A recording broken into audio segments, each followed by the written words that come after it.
The Tuesday afternoon sun beat down on Millbrook, Pennsylvania, casting long shadows across the modest homes lining Maple Street. Maria Rodriguez checked her phone for the third time in 10 minutes. Her shift at the diner started in 2 hours, and she still needed to drop Emma off at her mother's house before heading to work. Being a single mother meant every minute mattered, every schedule meticulously planned.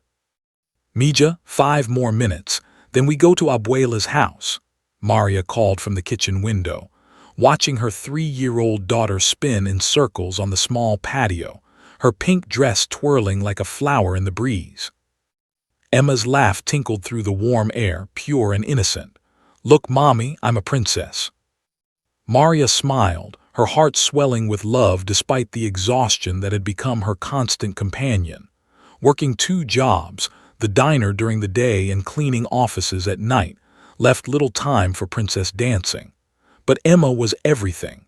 Every sacrifice, every sleepless night, every aching muscle was worth it for that laugh. 15 minutes later, Maria pulled up to her mother's weathered blue house on the edge of town. Rosa Martinez had lived here for 30 years, raising Maria and her 2 brothers in the same home. Now, in her 60s, she was Emma's primary babysitter, a role she cherished. "Be good for Abuela," Maria said, kissing Emma's forehead as the little girl scrambled out of the car, already running toward her grandmother. "Always am, Mommy," Emma called back, disappearing into Rosa's welcoming arms. Maria drove away, unaware that this ordinary goodbye would haunt her for weeks to come. At 3:47 p.m., Rosa Martinez's phone call would change everything. Maria was refilling coffee for a regular customer when her phone buzzed in her apron pocket. She ignored it. The diner owner had strict rules about phones during shifts, but it buzzed again and again. When it rang for the 4th time, something cold gripped her chest. "I need to take this," she told her manager, not waiting for permission. "Maria," her mother's voice was unrecognizable, high-pitched and frantic. "Emma's gone. I can't find Emma." The coffee pot slipped from Maria's hand, shattering on the tile floor. "What do you mean gone? Mama, what happened?" "She was in the backyard, playing with her dolls. I went inside to use the bathroom. Just 5 minutes, Maria, I swear just 5 minutes, and when I came back out she wasn't there. I've looked everywhere. The gate is closed. She couldn't have left the yard, but she's gone." Maria was already running to her car, her manager's protests fatting behind her. Her hands shook so violently she could barely get the key in the ignition. The 7-minute drive to her mother's house took 4. The scene at Rosa's house was chaos. Neighbors had already begun searching, calling Emma's name through the streets. Rosa sat on the porch steps, sobbing into her hands, repeating, "I only looked away for a minute," like a prayer or a confession. Maria ran through the backyard, screaming her daughter's name until her voice went hoarse. Emma's toys lay scattered on the grass, her favorite baby doll, a plastic tea set, and one pink sandal near the fence. One sandal. Maria picked it up, the tiny shoe impossibly light in her trembling hand, and something inside her broke. By 4:30 p.m., the Millbrook Police Department had been called. By 5:00 p.m., the entire neighborhood was mobilizing. By sunset, more than 50 people combed through yards, sheds, and surrounding woods. Maria moved through it all in a daze, her mind fracturing into terrible possibilities she couldn't bear to name. Officer Jake Morrison arrived at 6:15 p.m. with Rex, his 4-year-old German Shepherd partner.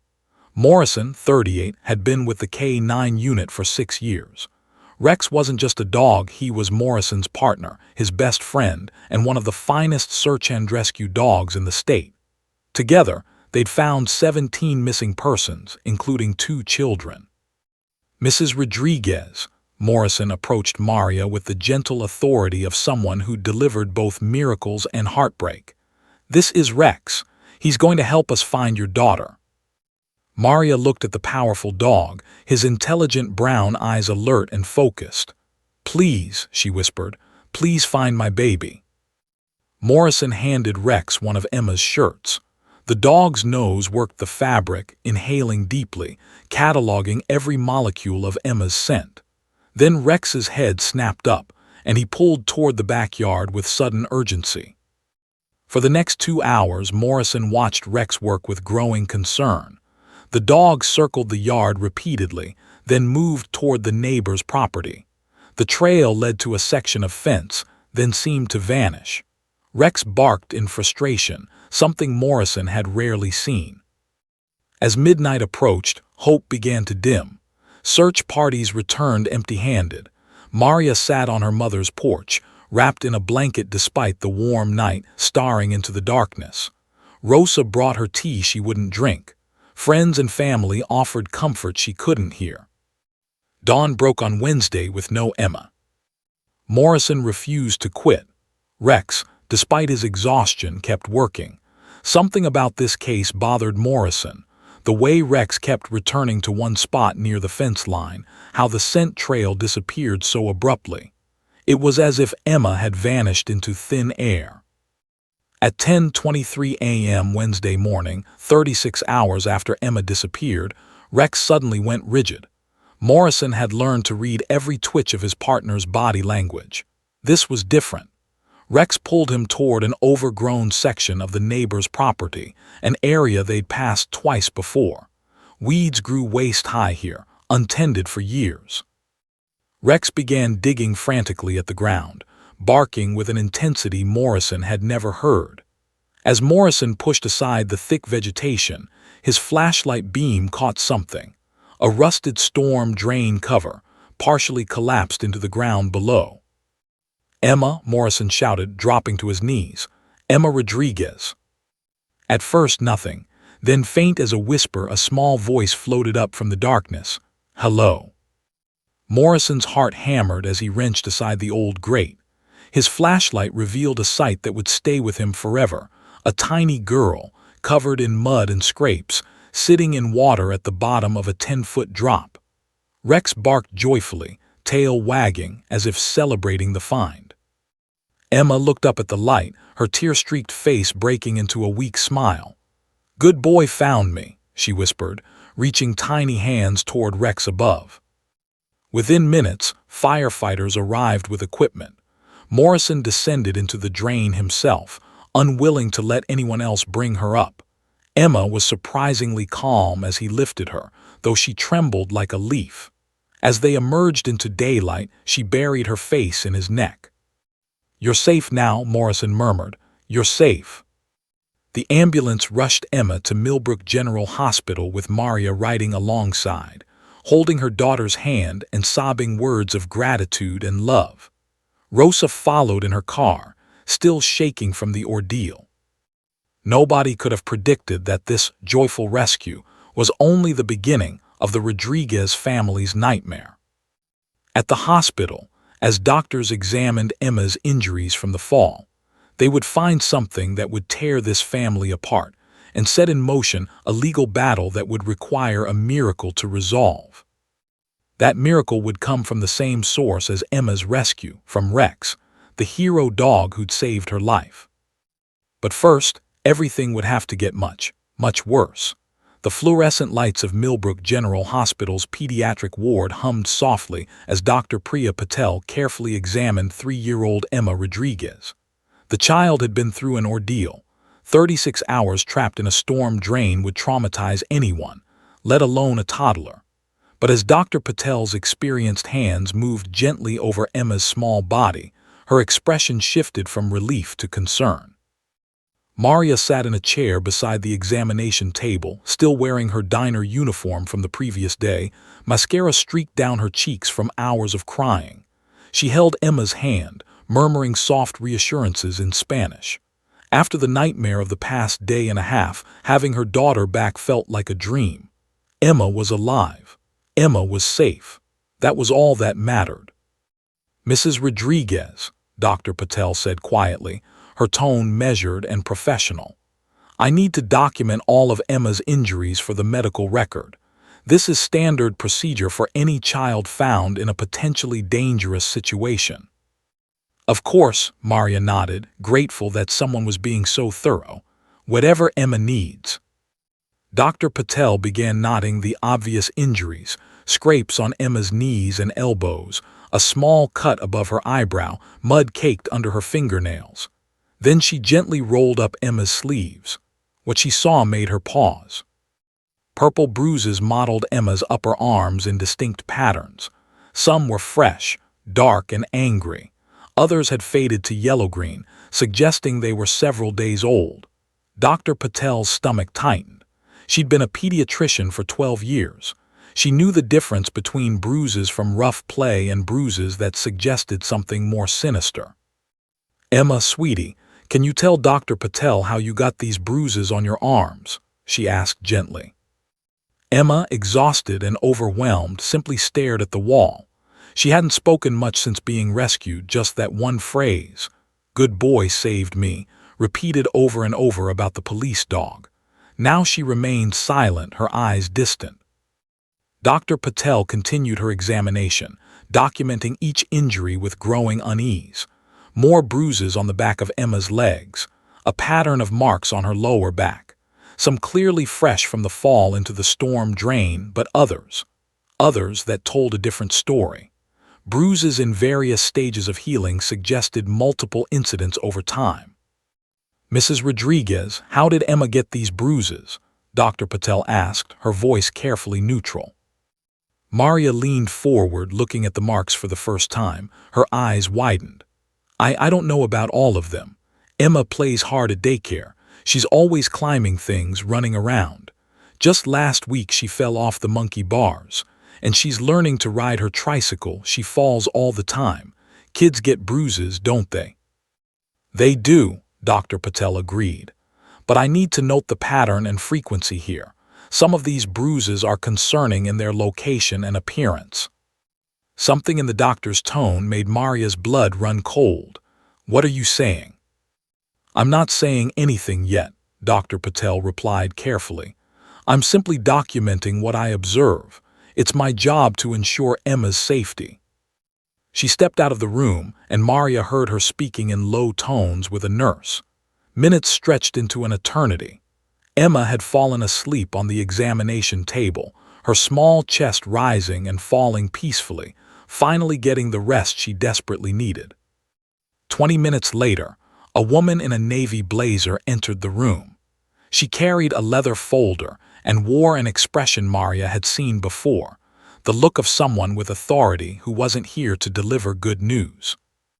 "Mrs. Rodriguez, I'm Linda Chen with Child Protective Services. Dr. Patel called me regarding some concerns about Emma's injuries." The words hit Maria like a physical blow. "Child Protective Services? No, wait, you don't understand. Emma fell into a storm drain. That's how she got hurt. She was missing for 36 hours. "I understand that," Linda said, her voice professional but not unkind. "And I'm very glad she was found safe. However, Dr. Patel has documented multiple bruises in various stages of healing. Some of these injuries appear to predate Emma's disappearance. We have a legal obligation to investigate any situation where a child may be at risk." "At risk? From me?" Maria's voice rose, causing Emma to stir. "I would never hurt my daughter. I work 2 jobs to give her everything she needs. Do you know what the last 36 hours have been like? Thinking she was dead, and now you're accusing me of. She couldn't even say the word. Linda Chen had seen this reaction before, sometimes from genuinely innocent parents, sometimes from very convincing liars. Her job wasn't to determine guilt or innocence in this moment. Her job was to protect the child, even if it meant erring on the side of caution. "I need to interview Emma," Linda said. "Alone, if possible." Maria wanted to refuse, wanted to grab her daughter and run, but she was trapped in a nightmare she couldn't wake from. With shaking hands, she stepped outside the room, pressing her face against the small window in the door. Inside, Linda Chen sat beside Emma's bed, her voice gentle and practiced.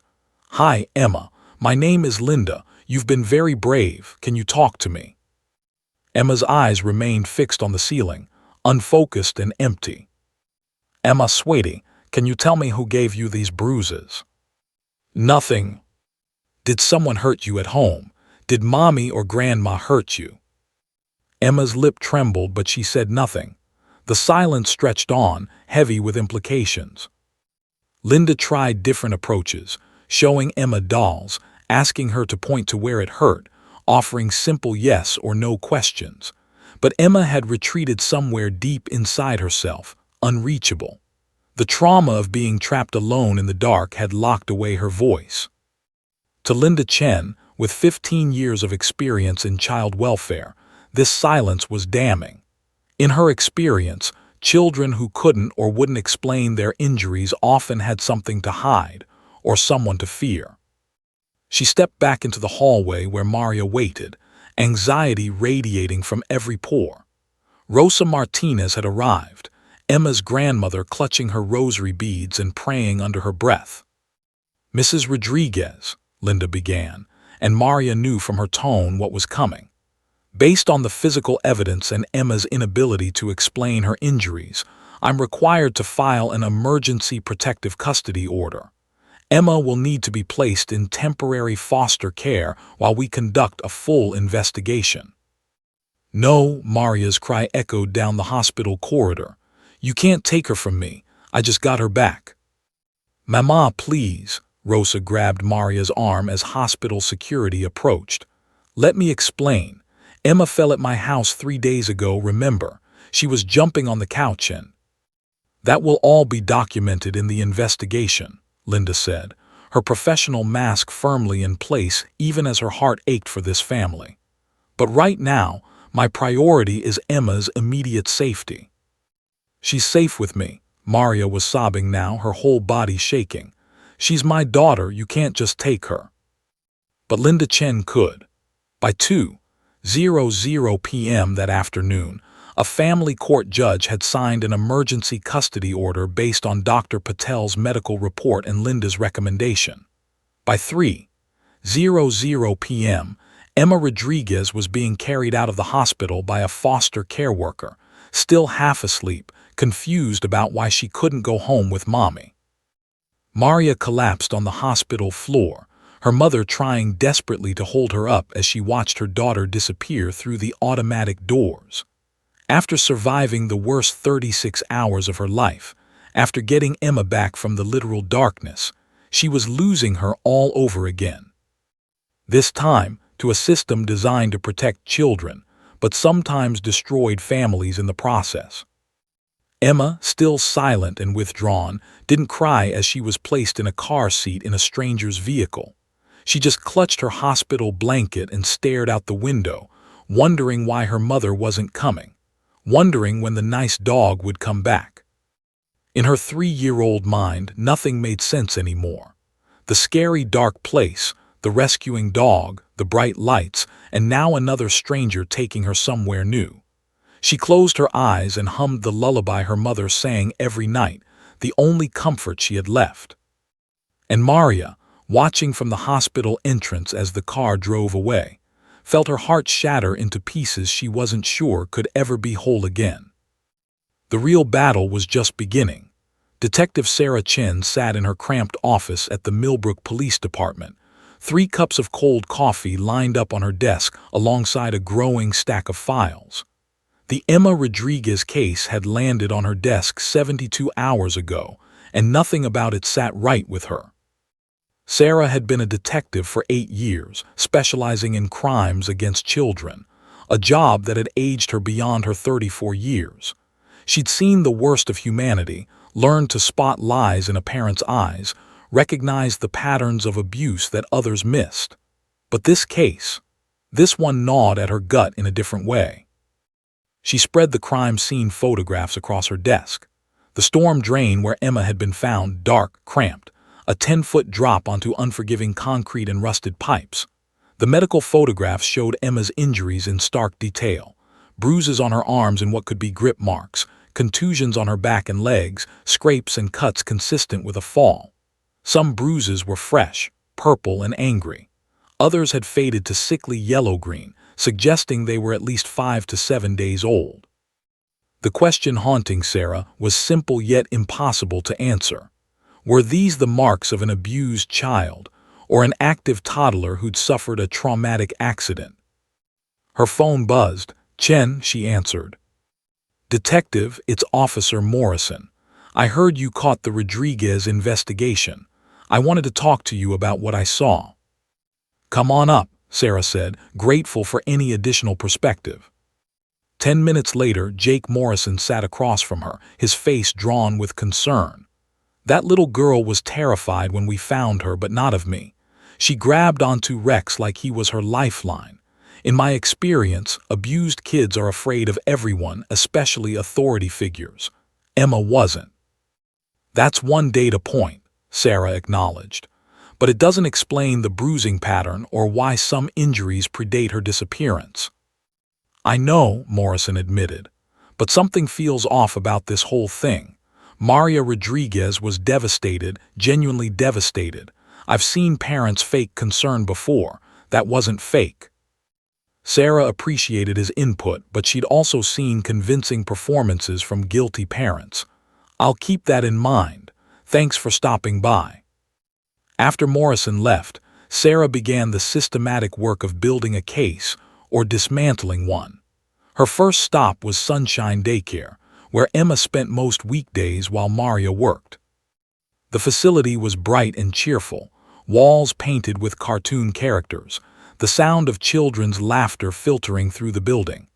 Mrs. Patricia Patterson, Emma's primary teacher, met Sarah in a small office away from the children. "Emma Rodriguez," Mrs. Patterson said, her weathered face creasing with worry. "That poor baby, is it true what they're saying, that her mother?" "I can't discuss details of an ongoing investigation," Sarah replied, "but I need to understand Emma's behavior here. Did you ever notice any unusual injuries, signs of distress?" Mrs. Patterson twisted her hands in her lap. "Emma's a handful, detective. She's fearless, climbs everything, runs full speed, takes tumbles at least once a day. I've documented several incidents. She fell off the monkey bars 2 weeks ago and had a nasty bruise on her arm. Last month she crashed her tricycle into the fence and scraped up her legs." "Did she ever talk about being hurt at home?" "No, never. She talked about her mama constantly. Mama said this, mama did that. That child adores her mother." Mrs. Patterson paused, lowering her voice. "But Detective, Maria works 2 jobs. She's exhausted all the time. I've wondered if maybe in a moment of frustration." Sarah made notes, her expression neutral. "Did you ever witness Maria lose her temper with Emma?" "No, but I've seen how tired she is at pickup.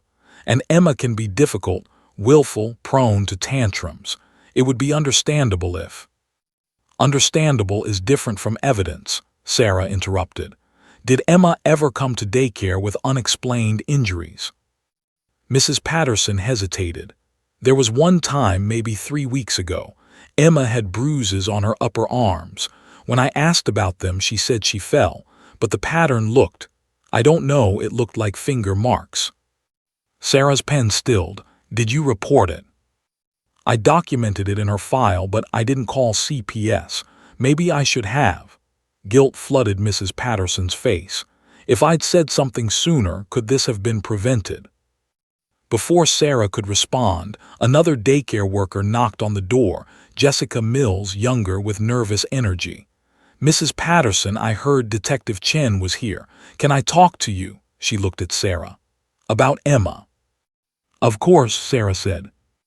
Jessica sat down, fidgeting with her phone. "Look, I don't want to speak ill of anyone, but I work the early shift sometimes, and I've seen Maria drop Emma off looking like she hasn't slept in days. One morning, Emma was crying about not wanting to go to daycare, and Maria was harsh. She snapped at Emma, grabbed her arm pretty hard to get her inside. I saw Emma wince." Sarah leaned forward. "When was this?" "Maybe 2 weeks ago. I almost said something, but then Emma was fine later. She was playing and laughing. I figured it was just a tough morning." "Did you see any bruises result from that interaction?" "No, but I only saw it happen once. Who knows what happens the other times?" After leaving the daycare, Sarah felt the case's weight pressing down harder. She had conflicting testimonies. Mrs. Patterson defending Maria's character while expressing concerns, Jessica describing potential aggressive behavior. Neither witness was definitive, but together they painted a troubling picture. Next stop, the storm drain where Emma had been found. Sarah stood at the site, now marked with police tape and covered by a temporary grate. She measured the drop, exactly 10 feet 3 inches to the bottom. The concrete floor was unforgiving, the walls lined with old pipes and sharp metal brackets. A child falling here would absolutely sustain significant injuries. She photographed everything, noting the trajectory of a potential fall. Then she called in Dr. Michael Torres, the forensic pathologist who'd examined Emma's injuries. Dr. Torres, if a child Emma's size fell into this drain, what injuries would you expect? Torres, in his 60s with decades of experience, climbed down into the drain with Sarah's help. He examined the space carefully, then climbed back up. Impact injuries, bruising on whatever body parts hit first. Given the angle and drop, I'd expect injuries to the legs, possibly the arms if she tried to catch herself, definitely the back and buttocks area. The bruising pattern on Emma Rodriguez is consistent with a fall into a confined space like this. And the older bruises, the ones that predate the fall. Torres removed his glasses, cleaning them slowly. That's where it gets complicated, detective. Those could be from previous falls. Toddlers are notoriously clumsy, or they could indicate a pattern of abuse. Without additional evidence, I cannot definitively say which scenario is accurate. Your professional opinion. My professional opinion is that this case requires more investigation. The evidence is circumstantially concerning, but not conclusive. Back at the station, Sarah interviewed Maria Rodriguez for the third time, this time with her newly appointed attorney, David Brennan, present. David was a public defender, overworked and underpaid, but something about Maria's case had gotten under his skin. Maria looked like she'd aged 10 years in 3 days. Dark circles shadowed her eyes, her hands trembled as she clasped them on the table. "Please," she begged before Sarah even asked the first question. "Please let me have my daughter back. I didn't hurt her. I would never hurt her." "Mrs. Rodriguez, I need you to explain every bruise Emma had before she fell into that storm drain," Sarah said firmly, but not unkindly. Maria took a shaky breath. "The ones on her arm, she fell off the monkey bars at daycare. Mrs. Patterson called me at work to tell me. The scrapes on her legs were from learning to ride her tricycle at my mother's house. She falls constantly because she goes too fast. 3 weeks ago, she climbed onto the kitchen counter trying to reach the cookie jar and fell off. She had a bruise on her back from that. The bruises that look like grip marks on her upper arms." I don't know about those," Maria admitted, tears streaming down her face. "Maybe from when I help her get dressed. She fights me sometimes, especially in the morning when she doesn't want to go to daycare. I have to hold her arms to get her shirt on. Could that cause bruises?" Sarah made notes, her face unreadable. "Mrs. Rodriguez, do you ever lose your temper with Emma?" "I get frustrated sometimes," Maria said honestly. "She's 3. She throws tantrums, she doesn't listen. But I don't hit her. I've never hit her. My mother raised me to never lay a hand on children in anger." "But you grab her sometimes." "To keep her safe. To stop her from running into the street or climbing on things. That's not abuse, that's parenting." David Brennan placed a calming hand on Maria's arm. "Detective Chen, my client has cooperated fully. She's provided explanations for every injury, and nothing you found proves abuse. The bruising is consistent with an active child and a traumatic fall." "It's also consistent with abuse," Sarah countered. "And Emma's silence is concerning. Traumatized children who can't speak often are protecting someone. Or they're just traumatized from being trapped alone in the dark for 36 hours. David shot back. Sarah gathered her files. The truth was, she still didn't know. The evidence pointed both ways: an exhausted single mother who might have snapped, or an unfortunate series of accidents culminating in a near tragedy. Without Emma's testimony, without the child explaining what happened, the case remained maddeningly ambiguous. "The custody hearing is scheduled for next week," Sarah said finally. "I'll have my full report ready by then. Until then, Emma remains in foster care." Maria broke down sobbing as David led her out. Sarah sat alone in the interrogation room, staring at Emma's photographs.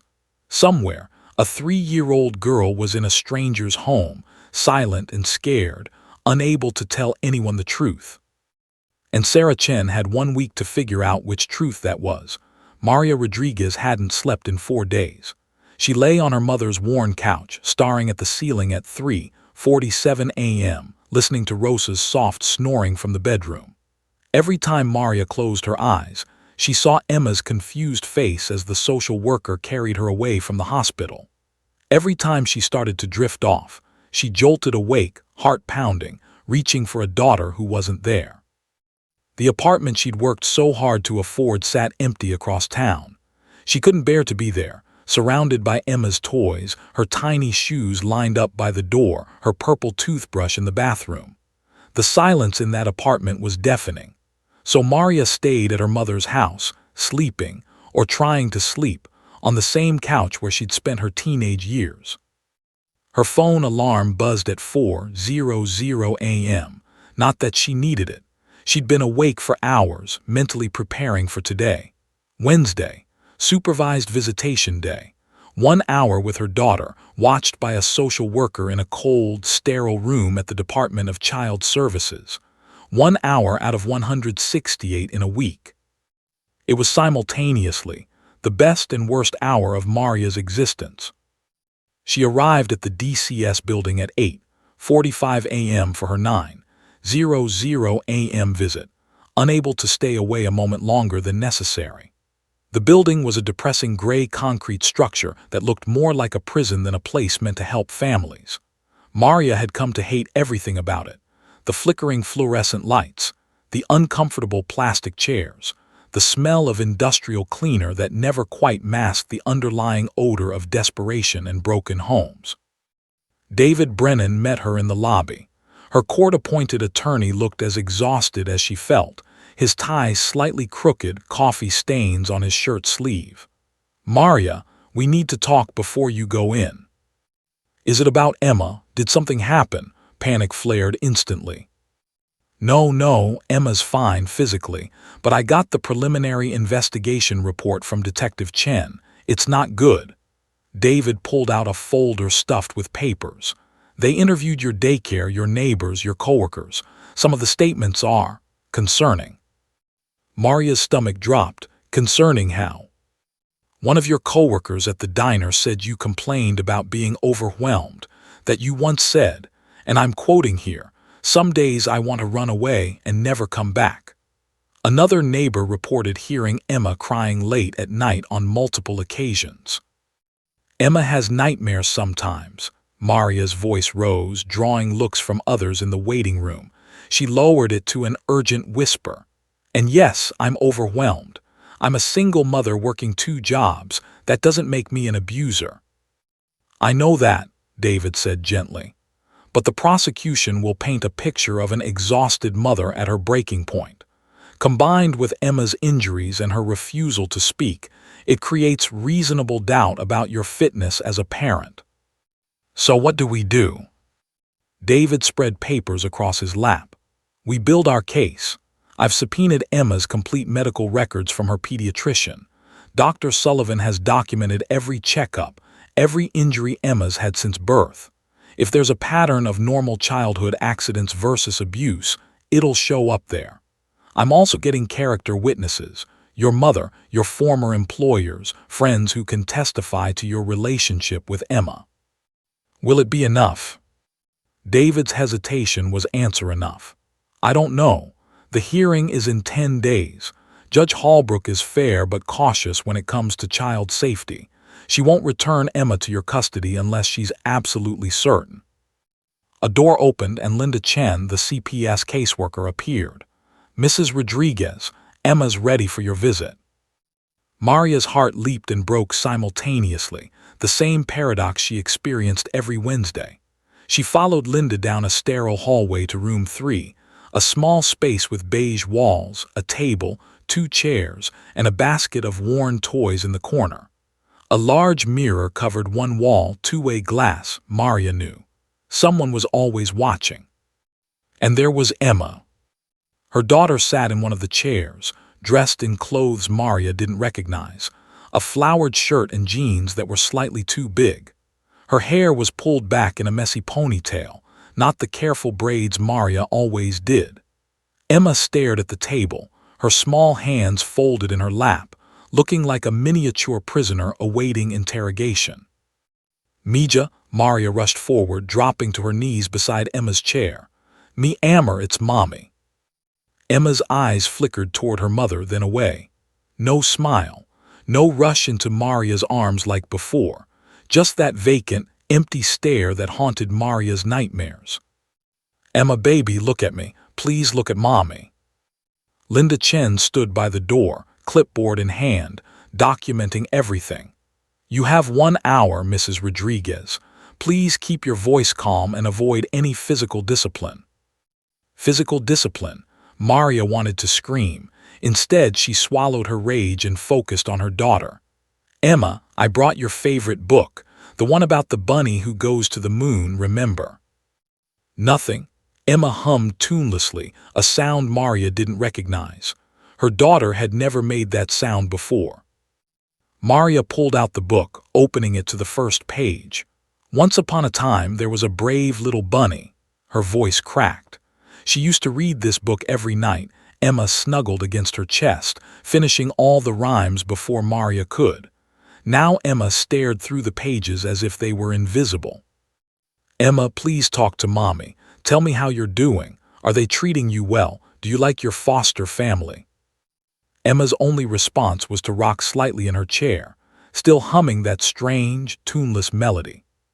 45 minutes passed in agonizing slowness. Maria tried everything: books, toys, singing songs they used to share. She told Emma about Abuela's new garden, about the neighbor's cat that had kittens. She promised Emma her favorite foods when she came home. "When you come home, Mija, not if, when." But Emma remained locked in her own world. Unreachable behind walls, Maria couldn't break through. With 10 minutes left, Maria couldn't hold back anymore. She gathered Emma into her arms, holding her daughter against her chest, feeling the small heartbeat that matched her own. Emma didn't resist, but she didn't respond either. She just existed in Maria's embrace, limp and disconnected.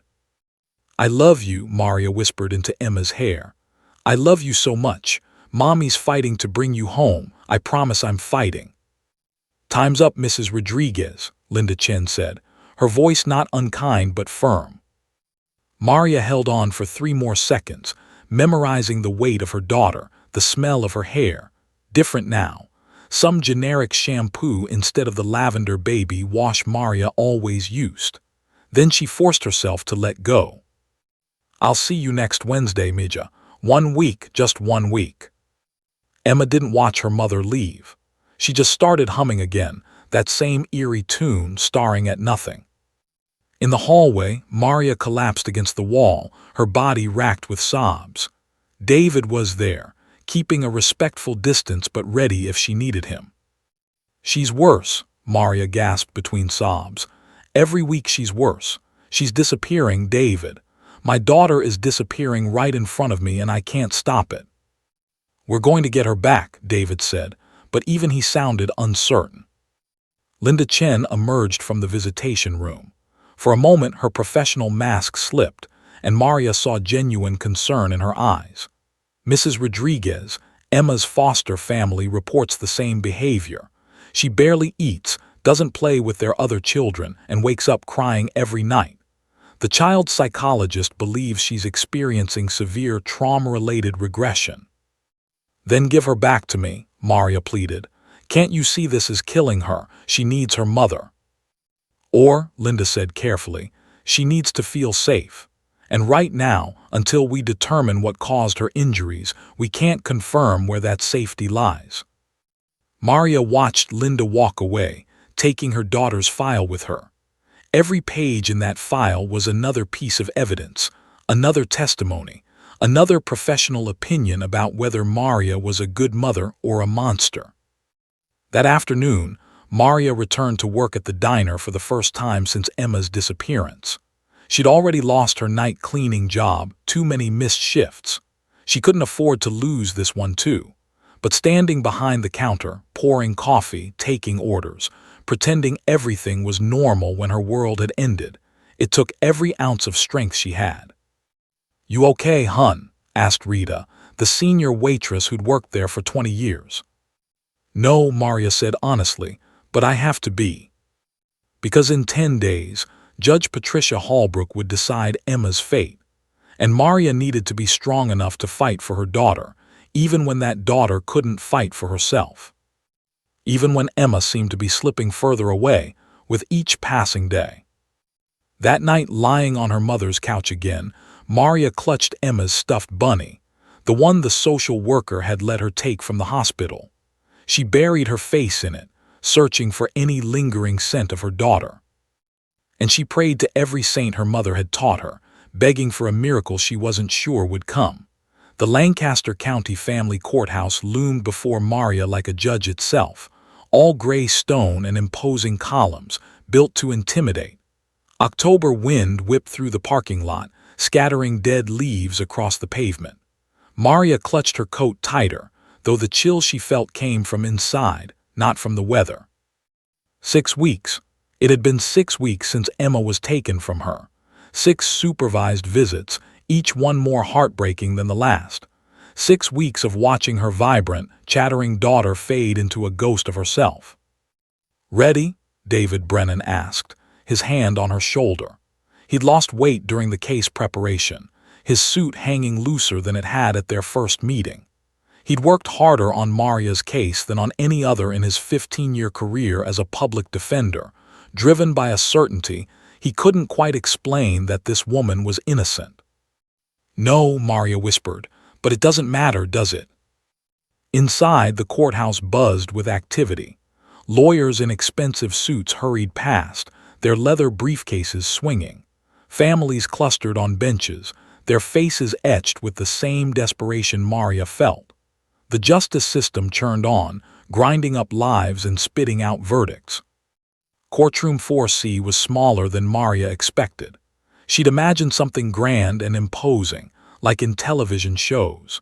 Instead, it was intimate and worn, with scuffed wooden floors and fluorescent lights that flickered occasionally. Judge Patricia Holbrook's bench dominated the front of the room, the American flag and Pennsylvania state flag flanking it. Maria took her seat behind the defense table, her mother beside her. Rosa had aged visibly in the past 6 weeks, her guilt over losing sight of Emma that day eating her alive. She clutched her rosary beads, lips moving in silent prayer. The prosecution table filled with Commonwealth representatives, the assistant district attorney, Linda Chen from CPS, and various caseworkers. They looked confident, prepared. Maria's stomach churned. "All rise for the Honorable Judge Patricia Holbrook." Everyone stood as Judge Holbrook entered. She was a woman in her late 50s, with steel-gray hair pulled back in a bun and reading glasses perched on her nose. Her reputation preceded her, fair but unwavering when it came to child safety. She'd been a family court judge for 12 years and had seen every variation of human tragedy. "Please be seated," Judge Holbrook said, settling into her chair and opening the thick file before her. Case number FC 2024147, Commonwealth versus Rodriguez, Emergency Custody Determination Hearing. Let the record show all parties are present. Assistant District Attorney Marcus Webb stood, his dark suit immaculate, his presentation polished. "Your Honor, the Commonwealth will demonstrate that Emma Rodriguez, age 3, sustained injuries consistent with physical abuse while in her mother's care. Despite having ample time to provide explanation, Mrs. Rodriguez's accounts remain inconsistent and unconvincing. The child's continued silence and psychological regression further indicate trauma from abuse, not from the accident claimed by the defense. Webb spent the next 2 hours methodically building his case. He called Dr. Priya Patel, who testified about Emma's injuries, displaying enlarged photographs that made Maria want to vomit. The purple bruises looked monstrous blown up on the screen, covering her baby's small body. Dr. Patel, in your medical opinion, could these injuries all have resulted from a fall into a storm drain? Some of them, yes, Dr. Patel admitted. But the bruising on the upper arms, the marks that appear several days older than the fall, those are concerning. They suggest either repeated falls or repeated trauma from another source, such as physical abuse. It's possible, yes. David cross-examined carefully. Dr. Patel, you testified that these injuries are possible signs of abuse. Can you state with medical certainty that abuse occurred? No, Dr. Patel conceded. I cannot be absolutely certain. So these injuries could also be from an active child who falls frequently, sustained over multiple incidents. That's also possible. Next came Jessica Mills from the daycare, who testified about seeing Maria grab Emma's arm forcefully one morning. Her testimony sounded damning until David's cross-examination. Ms. Mills, in the 2 years you've worked at Sunshine Daycare, how many parents have you seen grab their child's arm to get them to cooperate? Jessica shifted uncomfortably. Well, a lot, most of them, I guess. And in those instances, did you report all those parents to CPS? No. Why not? Because it seemed like normal parent stuff, frustration. So grabbing a child's arm during a difficult morning is normal parent stuff when other parents do it, but it's evidence of abuse when Maria Rodriguez does it. Objection, argumentative, Webb interjected. Sustained, Judge Holbrook said, but the point is made, Mr. Brennan. The psychological evaluation came next. Dr. Raymond Foster, the court-appointed child psychologist, took the stand. His testimony was the most damaging yet. Emma Rodriguez exhibits severe selective mutism, anxiety, and regression consistent with significant trauma, Dr. Foster explained. She's lost skills she previously had. She's regressed in toilet training. She stopped speaking almost entirely, and she displays attachment disorder behaviors. In your professional opinion, Dr. Foster, what could cause this level of trauma? Webb asked. 2 primary possibilities. 1, the trauma of being trapped alone in the dark for 36 hours. 2, ongoing abuse that the child is too afraid to reveal, or possibly both. Can you determine which is more likely? Dr. Foster adjusted his glasses. Given the severity and persistence of Emma's symptoms even after 6 weeks in a safe foster environment, I lean toward the hypothesis that there's an underlying trauma beyond the storm drain incident.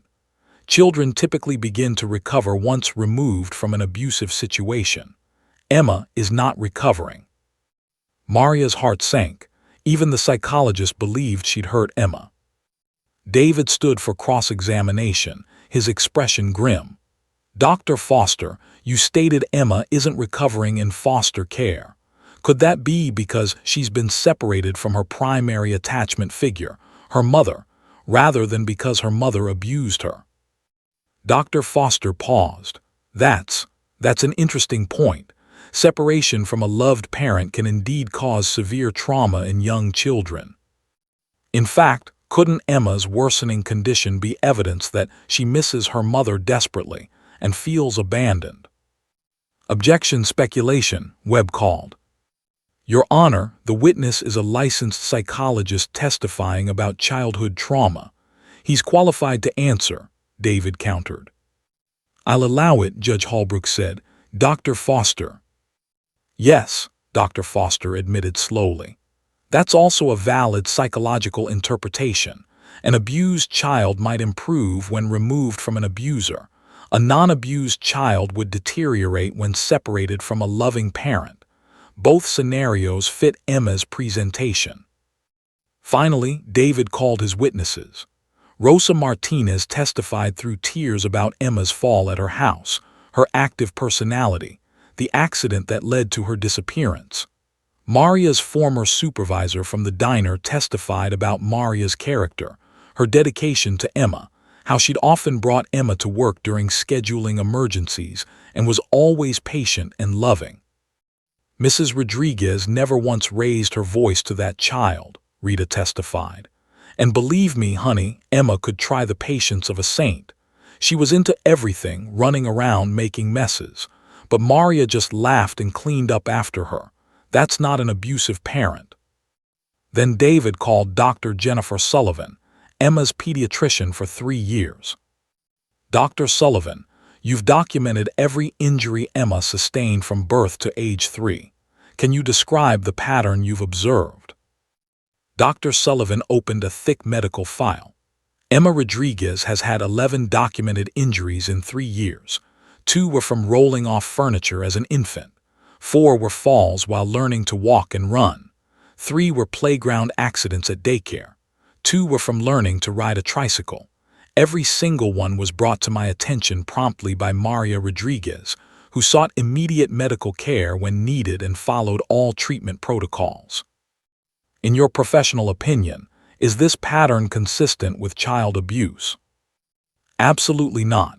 This is consistent with an active, adventurous child and a mother who provides appropriate medical care. If Maria were abusive, I would expect to see delayed treatment seeking, implausible explanations, or attempts to hide injuries. I've seen none of that. Webb's cross-examination was brief.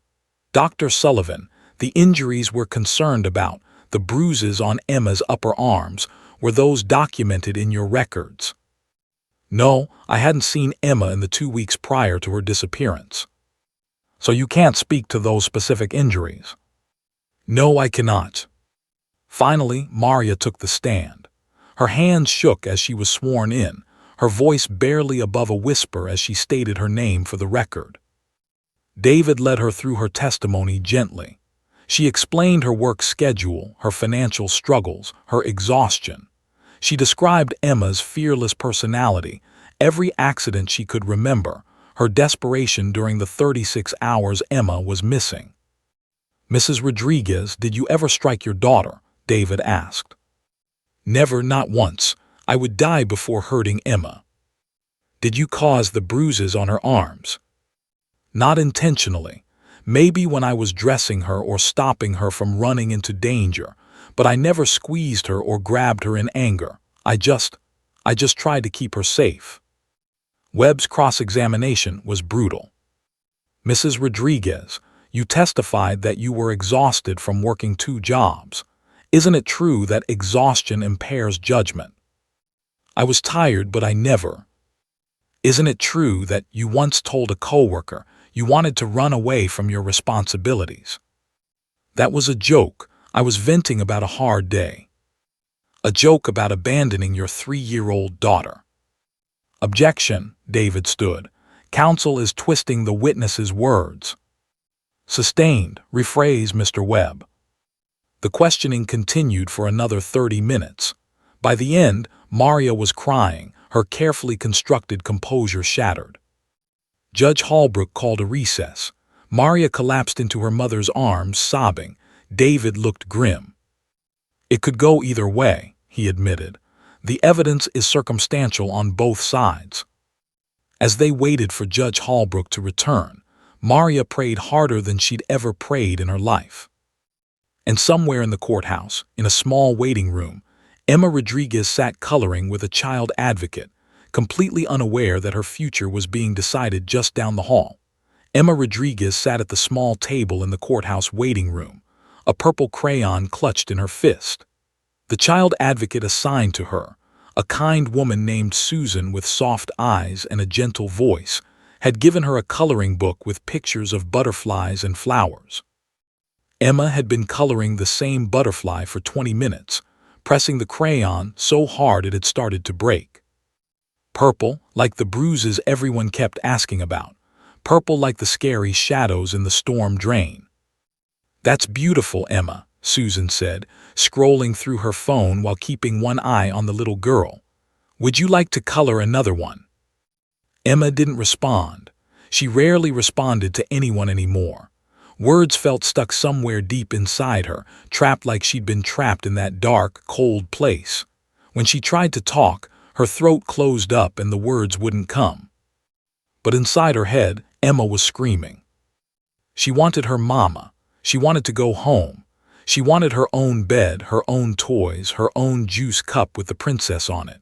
She didn't understand why she had to stay with strangers, why Mama only came to visit for a little while each week before leaving again. Had Emma been bad? Was this punishment? And she wanted the doggy, the big, warm doggy who'd found her in the scary place. Emma's crayon snapped in half. She stared at the broken pieces, and something inside her snapped too. She was tired of being good, tired of sitting still. Tired of coloring pictures she didn't care about while grown-ups decided things she didn't understand. "Doggy," she whispered, so quietly Susan didn't hear. Emma slid off her chair. Susan glanced up. "Do you need to use the bathroom, sweetie?" Emma shook her head, moving toward the window that looked out into the hallway. She could see people walking back and forth, lawyers in suits, families holding hands, security guards with radios crackling on their belts. "Emma, we need to stay in this room until they call for us, okay?" Susan said, still not worried. The door was closed. Emma was just stretching her legs. But Emma had learned something important in her 3 years of life. Adults don't always pay attention. Her mama knew this. That's why Maria kept such a close watch on her. But Susan didn't know that Emma could open doors, that Emma was fast, that once Emma decided to do something, she did it. Emma's small hand reached for the door handle. "Emma," Susan started, looking up from her phone too late. The door swung open and Emma ran. "Emma, wait!" Susan jumped up, knocking over her coffee cup. It splashed across the table, soaking the coloring book, but Emma was already gone, her little legs pumping as fast as they could go. The courthouse hallway stretched before her like a maze. Shiny marble floors, tall ceilings, echoing voices. Emma had no idea where she was going. She just ran, following some instinct she couldn't name, some pull in her chest that said what she needed was here, somewhere in this big building. "Stop that child," Susan called out, chasing after her. A security guard near the elevator looked up, startled, as a small girl in a pink dress raced past him. "Hey, little girl." Emma dodged around a woman carrying a briefcase, nearly colliding with a man in a police uniform. Her heart pounded. She wasn't trying to run away exactly, she was trying to run towards something. But what? She turned a corner and skidded on the slippery floor, catching herself against the wall. Her breathing came in gasps. Maybe this was a mistake. Maybe she should go back, but she couldn't. Her legs wouldn't stop moving. Then she heard it, a sound that cut through all the confusion and fear and loneliness. A bark. Not a scary bark, a friendly bark, a familiar bark. Emma's head snapped toward the sound. At the far end of the hallway, near the elevator, she saw him. The big German shepherd, his fur the colors of gold and black, his ears perked up and alert. And next to him stood the nice man who'd pulled her out of the scary place. "Doggy," Emma screamed, her voice breaking free after weeks of silence. Officer Jake Morrison had just finished testifying in an unrelated drug case and was heading to the elevator with Rex when he heard the high-pitched shriek. He turned, confused, and saw a tiny girl running full speed down the marble hallway straight toward them. Rex's ears perked forward. Morrison felt his partner's body tense with recognition. The dog knew that child. "Emma," Morrison said, shocked. "What was she doing here?" "Rex," Emma shouted, and Morrison realized with a jolt that she knew his dog's name. In the chaos of the rescue 6 weeks ago, someone must have told her. Emma was running so fast she was almost out of control, her arms pumping, her face lit up with the first real emotion Morrison had seen from her since that terrible day. Behind her, a woman was chasing, calling for her to stop. A security guard was closing in from the side. "Stop her, she's not supposed to," the woman shouted. Morrison made a split-second decision. He raised his hand, palm out, signaling the security guard to wait. "Hold on." "Sir, that child." "I said wait," Morrison repeated, his voice carrying authority. Emma was 10 feet away, 5 feet. She skidded to a stop directly in front of Rex so abruptly she almost fell over. Her chest heaved with exertion, her hair had come loose from its ponytail, and her eyes, those sad, empty eyes Morrison had seen in the hospital, were suddenly, brilliantly alive. Rex sat perfectly still in his trained position, but his tail wagged slowly back and forth. He remembered this child. He'd found this child. In a dog's world that created a bond. Emma stared at Rex, her small body trembling. Then she lifted both arms and pointed at the German shepherd, her face breaking into the biggest smile Morrison had seen on any child in years. "My hero," Emma shouted, her voice echoing off the courthouse walls like a bell. The words hung in the air, clear and pure and unmistakable. Morrison felt his throat tighten with emotion. Susan, the child advocate, stopped running, frozen in place. The security guard lowered his radio. Several people emerged from nearby courtrooms, drawn by the commotion. Emma didn't wait for permission. She threw herself forward, wrapping her tiny arms around Rex's neck, burying her face in his fur. "My hero found me," she said, the words tumbling out now that they'd started. "In the scary place. He found me. Good boy, good boy." Rex, trained to remain still around civilians, made a soft whining sound in his throat. Morrison saw his partner's professional demeanor crack, just slightly, as the dog gently nuzzled Emma's shoulder. "Emma," Susan said breathlessly, reaching them. "Sweetie, you can't just run away like that." But Emma wasn't listening. She was talking, actually talking for the first time in 6 weeks. The words poured out in a 3-year-old stream of consciousness. "This is Rex. He saved me.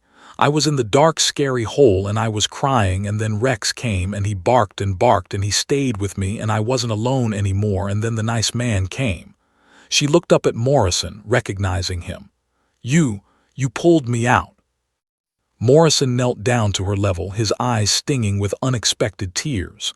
"That's right, Emma. Rex found you and I helped get you out. You were very brave." "I wasn't brave," Emma said seriously. "I was scared, but Rex wasn't scared, so I tried to be like Rex."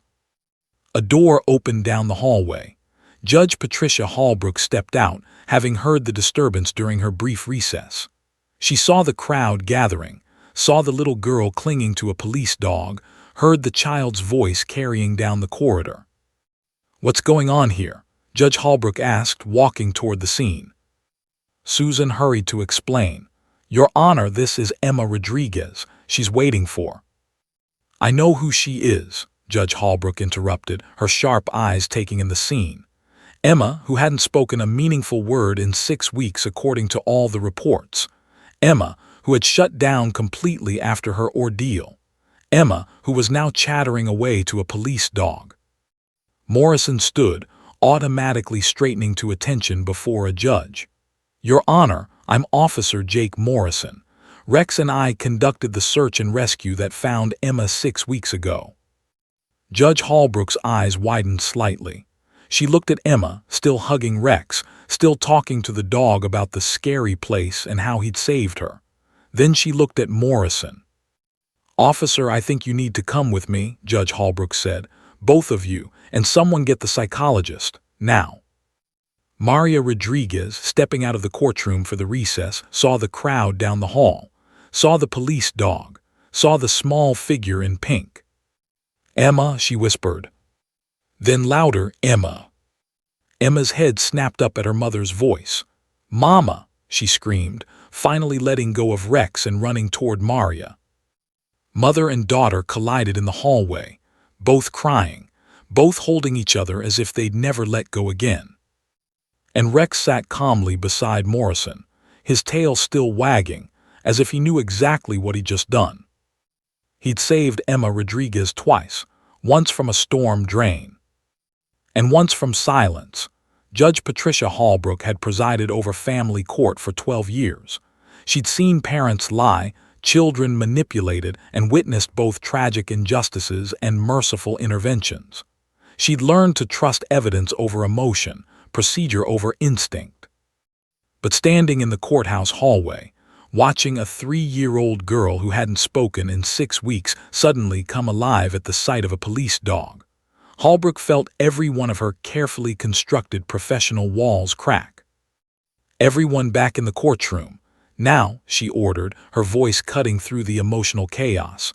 "Officer Morrison, I need you and your partner to come with us." "Your Honor, I'm actually off duty and," Morrison began. "I don't care if you're on vacation in Hawaii, officer.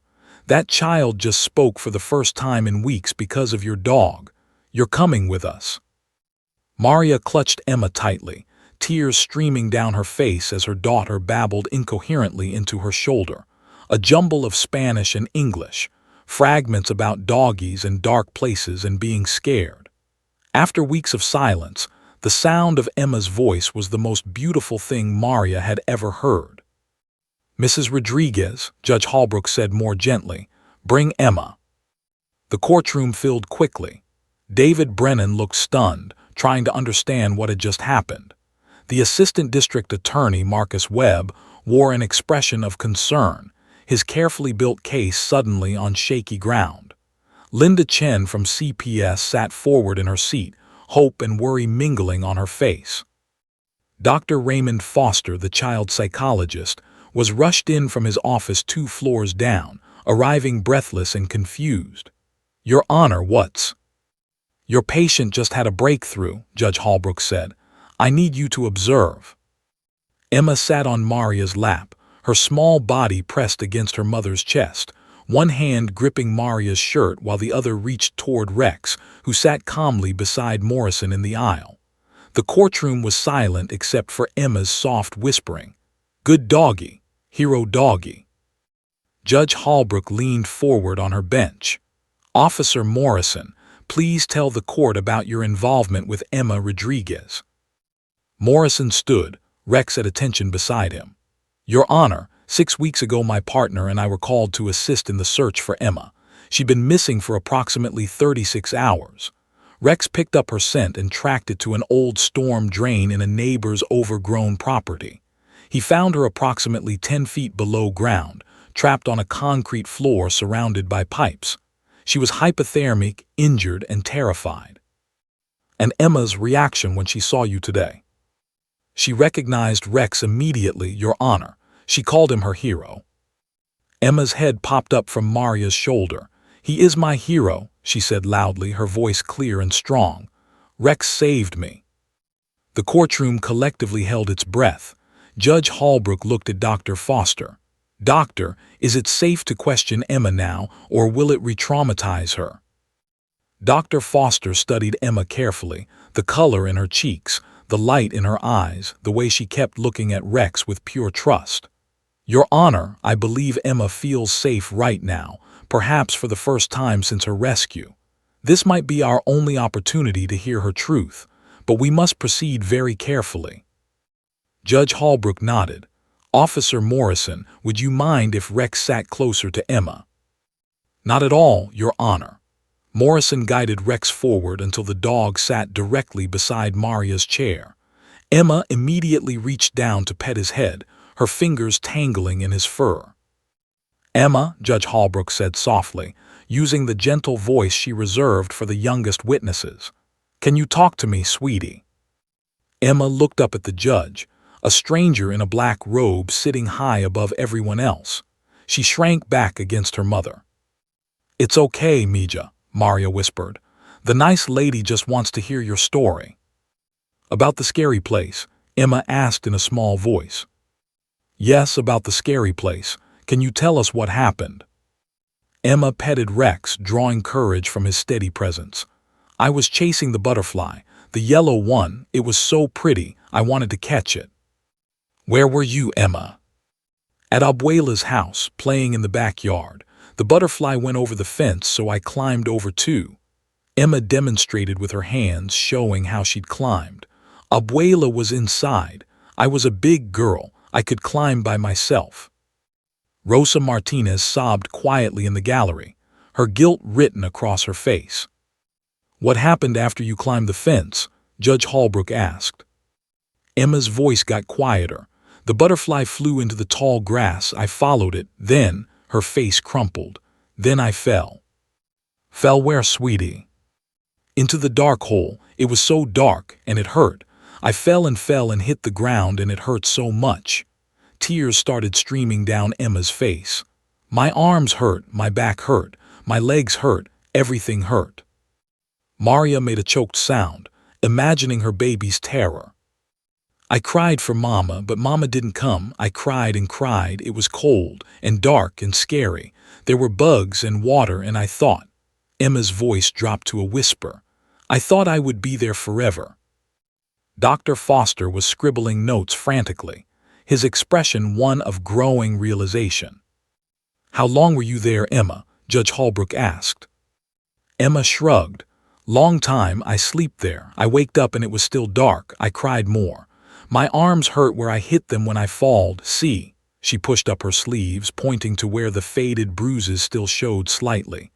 I hit the hard things, the pipe things. Morrison felt his chest tighten.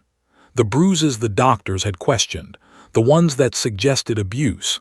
Emma was describing exactly how she'd gotten them in the fall. Then what happened? Judge Holbrook prompted gently. Emma's face transformed, lighting up with joy. Then I heard barking up above, and I looked up and saw Rex's face looking down at me. He was barking and barking, telling somebody I was there. She hugged Rex's neck. He didn't leave me. He stayed right there until the nice man came. I wasn't alone anymore. Emma, Dr. Foster interjected carefully. Before you fell in the hole, before you went to Abuela's house that day, where did you get the other bruises? The ones on your arms? Emma looked confused. What other bruises? Some people thought you had bruises from before you fell. Can you remember getting hurt before that day? Emma thought hard, her little face scrunched in concentration.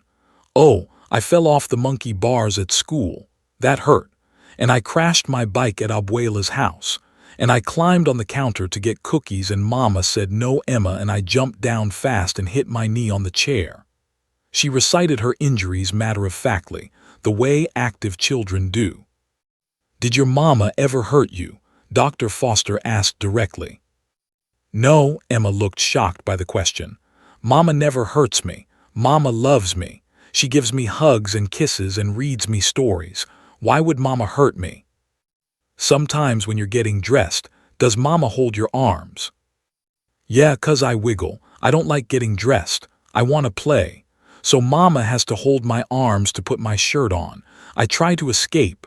Emma giggled as if this was a game. David Brennan felt tears prick his eyes.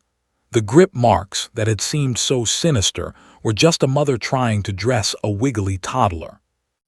Emma, Judge Holbrook said, after Rex found you and Officer Morrison helped you out, why did you stop talking?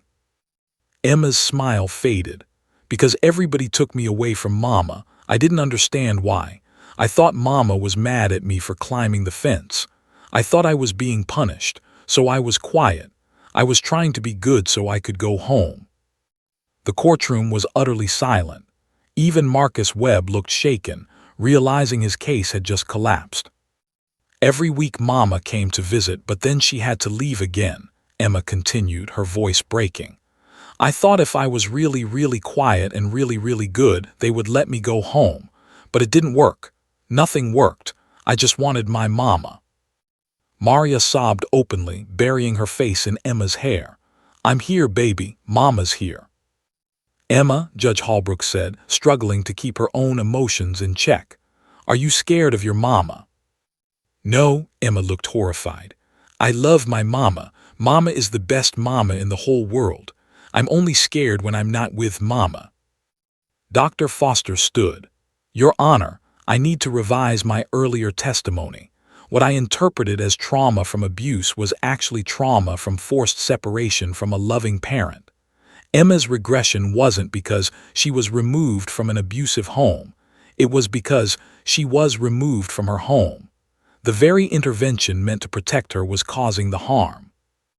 Judge Holbrook looked at Emma, still petting Rex, still sitting in her mother's protective embrace. Then she looked at the evidence folders, the testimony transcripts, weeks of investigation that had led them to this moment. A moment that took a 3-year-old child and a hero dog to reveal the truth. "I've heard enough," Judge Holbrook said. "I'm calling a 15-minute recess and then I'll deliver my ruling." Those 15 minutes felt like hours. Maria held Emma, afraid to let go, afraid this was a dream. David Brennan paced. Morrison sat with Rex, the dog's head resting on his knee, as if the German shepherd understood the gravity of what he just helped accomplish. When Judge Holbrook returned, her expression was resolved. "Based on Emma's testimony here today, and correlating it with the physical evidence, I am ruling that the injuries sustained by Emma Rodriguez were the result of an accidental fall into a storm drain and prior minor childhood accidents. There is no evidence of abuse. Furthermore, the continued separation of this child from her mother is causing documented psychological harm." Maria's hands flew to her mouth. "Effective immediately, I am ordering Emma Rodriguez returned to her mother's custody. Case dismissed." The gavel came down. And Emma's 2 words, "my hero," had just changed everything. The sound of Judge Holbrook's gavel echoed through Courtroom 4C like a church bell announcing a miracle. For a moment, nobody moved. The words hung in the air, "returned to her mother's custody," so longed for, so desperately fought for, that they seemed too fragile to believe. Then Maria screamed. Not a scream of anguish like the ones that had torn from her throat 6 weeks ago, but a scream of pure, unfiltered joy. She crushed Emma against her chest, both of them crying, laughing, unable to separate where one ended and the other began. "You're coming home, Mija," Maria sobbed into Emma's hair. "You're coming home right now, today, forever." "Forever and ever?" Emma asked, her small voice muffled against her mother's shoulder. "Forever and ever," Maria promised. Rosa Martinez rushed forward from the gallery, wrapping her arms around both her daughter and granddaughter, 3 generations bound together by love and relief. "Gracias a Dios," she wept. "Gracias a Dios." David Brennan stood at the defense table, wiping his eyes unashamedly. In 15 years as a public defender, he'd won cases before, but none had felt like this. He'd believed in Maria Rodriguez from the beginning, fought for her when the evidence looked damning, and refused to give up when others might have accepted defeat. Seeing Emma in her mother's arms made every sleepless night, every hour of unpaid overtime, worth it. Even Linda Chen from CPS looked relieved rather than defeated. She'd only wanted what was best for Emma, and now, finally, everyone could see that what was best for Emma was being with her mother. Sometimes the system worked the way it was supposed to. Sometimes broken families were actually whole families torn apart by misunderstanding. Marcus Webb, the assistant district attorney, packed his briefcase quietly. He'd been doing his job, protecting a child he believed was at risk. He'd been wrong. It happened. But he'd learned something today about the difference between evidence and truth, between patterns that suggested abuse and patterns that revealed life's terrible accidents. Officer Jake Morrison watched the Rodriguez family embrace, Rex sitting calmly beside him, tail wagging slowly. The German shepherd seemed to understand that something good had happened. Dogs had an instinct about these things. They could sense emotion, could read the shift in a room's energy from despair to joy. "Good boy, Rex," Morrison murmured, scratching behind his partner's ears. "You saved her twice now, once from that drain and once from this." Judge Holbrook descended from her bench, something she rarely did. She approached the Rodriguez family, her stern courtroom demeanor softening. "Mrs. Rodriguez," she said quietly, "I'm sorry for what you've been through. The system is designed to protect children, but sometimes—" She paused. "Sometimes we get it wrong. I hope you can forgive us." Maria looked up, tears still streaming down her face. "You were doing your job, Your Honor. You were trying to keep Emma safe. I understand that. Her voice broke. "I just want to take my daughter home." "You can leave today," Judge Holbrook confirmed. "Linda will expedite the paperwork. There will be a follow-up visit in 30 days just to ensure Emma's transition is going smoothly, but that's standard procedure. As far as I'm concerned, this case is closed." Emma tugged on Judge Holbrook's robe. The judge looked down, surprised. "Yes, sweetheart."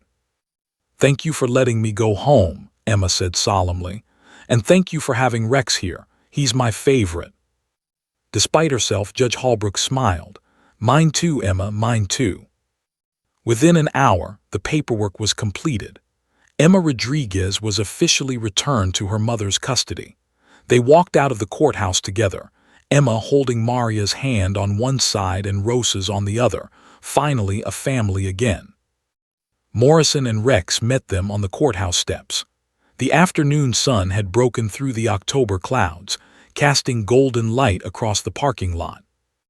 "Officer Morrison," Maria said, her voice thick with emotion, "I don't know how to thank you. You saved my daughter's life, and today you saved our family." "Rex did the hard work," Morrison said modestly. "I just followed his lead." Emma released her mother's hand and walked up to Rex, dropping to her knees beside him. The dog sat perfectly still as she wrapped her arms around his neck one more time. "I love you, Rex," Emma whispered. "You're the best hero in the whole world." Rex's tail wagged, and he gave Emma's face a gentle lick, making her giggle. The first real giggle Maria had heard in 6 weeks. The sound was magic. "Officer Morrison," Maria said hesitantly, "I know this is a lot to ask, but could you visit us sometime? I think Emma would really love to see Rex again, and I'd love to thank you properly, maybe make you dinner." Morrison smiled. "We'd like that very much. Rex has a soft spot for Emma. I think she might have a future as a K-9 handler herself." "I'm gonna find lost people when I grow up," Emma announced proudly, "just like Rex."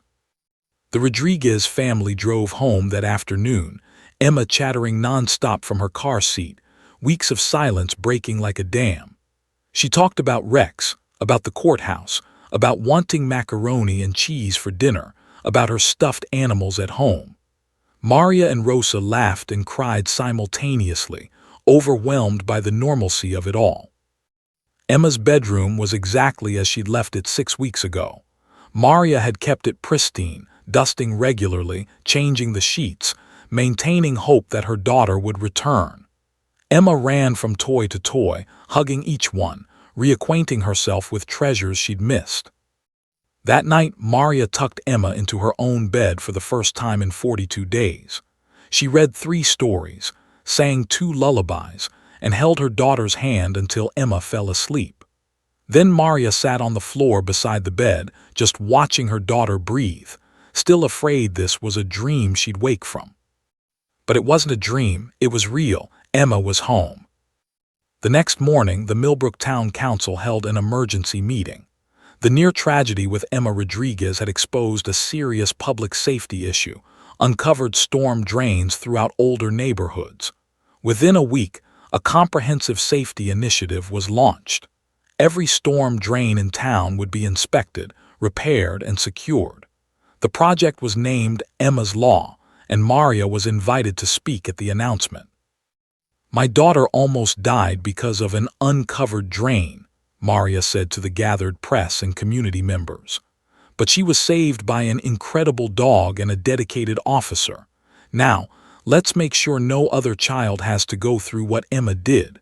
Let's make Millbrook safe for every child." The community rallied. Volunteers helped identify dangerous drains. Local businesses donated materials and labor.